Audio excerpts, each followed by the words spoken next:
ClickBid is thrilled to announce the updated Butler tool for continued success with live in-person events. When logged into the Butler, you'll notice a layout change. All of the features you are used to seeing here are still located on this page, like bidder lookup, add a live bid, multi-sale, appeal, and event stream.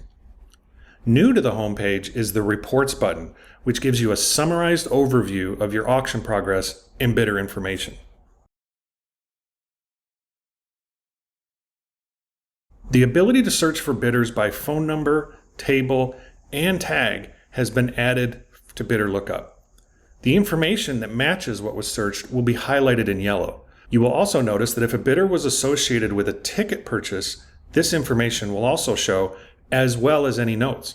If table assignments are being used, you can also click on the table icon to view a list of other bidders at that table and see if they have been checked in as well. You will now have the ability to check in the bidder without clicking into their profile if all the information is verified as correct and ready to go by simply clicking the green Check In button. When editing a bidder's information, you will have the ability to jump down to credit card entry, as well as resend the welcome text or send a welcome email. You may also now merge bidders from this area.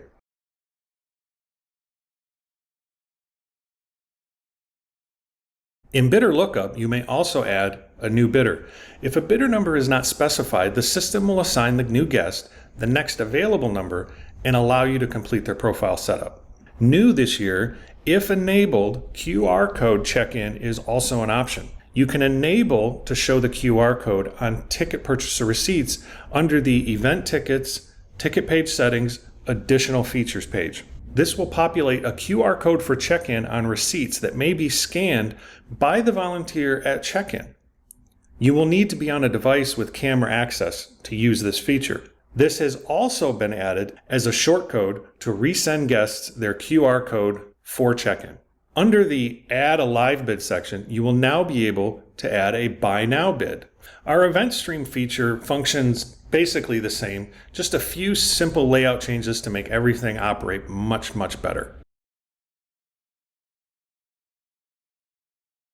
Under Appeal, mostly design changes were made to clean things up and simplify. The only difference is that Floor Bid is now called Placeholder. We hope this alleviates some confusion with volunteers adding donations. As always, if you have any questions regarding the Butler, please reach out to your ClickBid account manager or to refer to their best practices for support.